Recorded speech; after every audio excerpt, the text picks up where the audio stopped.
El informe sobre Nicaragua, presentado el jueves por la ONU, es prueba suficiente para activar el ejercicio de jurisdicción universal contra el régimen de Daniel Ortega. Tras un año de trabajo, el grupo de expertos de derechos humanos sobre Nicaragua ha concluido que Daniel Ortega y su esposa Rosario Murillo cometieron crímenes de lesa humanidad en Nicaragua en connivencia con 7 instituciones estatales desde el año 2018, cuando las protestas sociales fueron reprimidas con balas de alto calibre por la policía y por grupos paramilitares. Por lo pronto, el grupo de expertos de la ONU emplaza a la comunidad internacional a ampliar las sanciones a instituciones, a individuos involucrados en las violaciones de los derechos humanos en Nicaragua.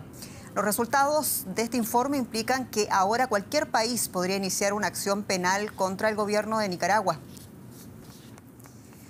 Y el régimen de Ortega y Murillo son responsables de crímenes de lesa humanidad contra la población civil. Es parte de las conclusiones del demoledor informe sobre Nicaragua presentado en Ginebra. Y desde allí conectamos con quien ven, o van a ver ahora mismo, quien dirigió el grupo de expertos de justicia penal designado por la ONU y que realizó este informe. Allí lo tenemos, el señor Jean-Michel Simon, investigador del Instituto Alemán Max Planck, además para el estudio del crimen, de la seguridad y de la ley. Señor Simon, muy bienvenido. En honor al tiempo parto preguntándole la presentación de este informe. Allí usted habla de armamentismo de los poderes del Estado de Nicaragua y comparaba también en la conferencia de prensa ese sistema con lo que hizo el régimen nazi aquí en Alemania. ¿Cuáles son esas coincidencias?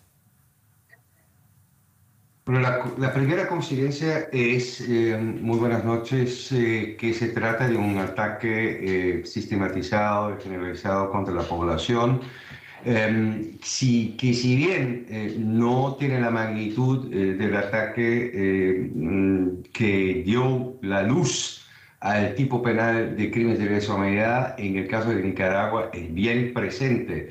Lo que hay también son distintas formas de violaciones que podemos observar que han sido materia tanto en los tribunales de militares de la administración de Estados Unidos, conocidos como Justice Case o Ministries Case, pero también, por ejemplo, en el caso de quitarle la nacionalidad a las personas y también de confiscar sus bienes de una manera masiva ha sido materia del Tribunal de los Aliados en la causa Göring et al. El régimen nicaragüense no aceptó que los observadores de su equipo ingresaran a territorio nacional y aquí la pregunta, ¿cómo fue recopilada la información?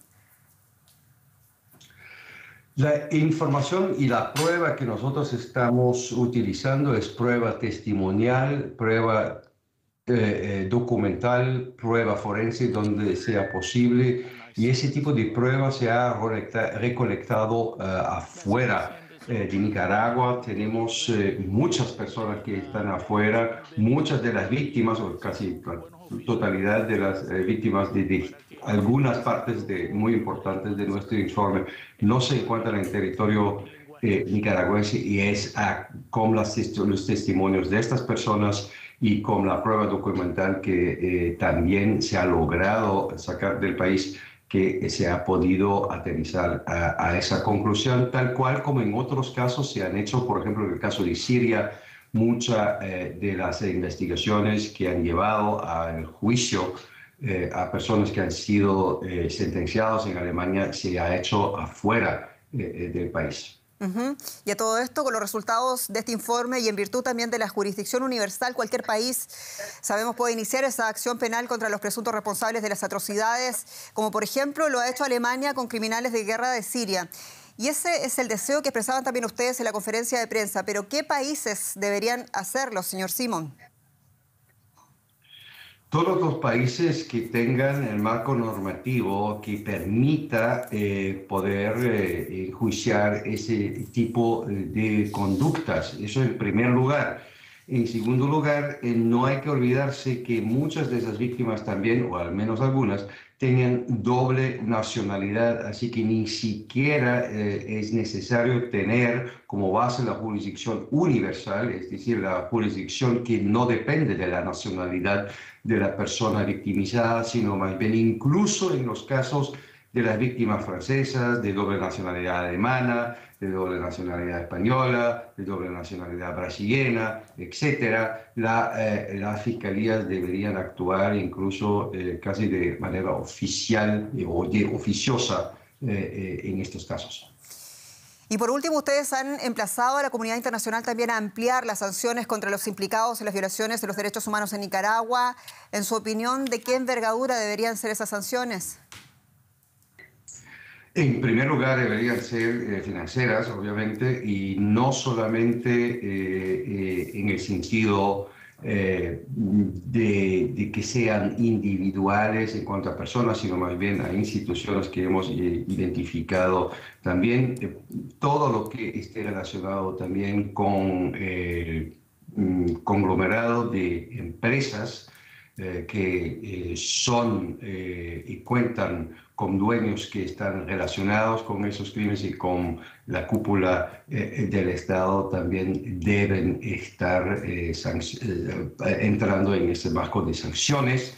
Y lo otro que quisiera, quizás si me permite un par de segundos mencionar es que la comunidad internacional tome conciencia de que cuando les den créditos al país, tomen en cuenta la situación de derechos humanos en Nicaragua y que no le den oxígeno al señor Ortega y la señora Morillo para poder continuar violando los derechos humanos de la manera que están haciendo en este momento y continúan haciendo.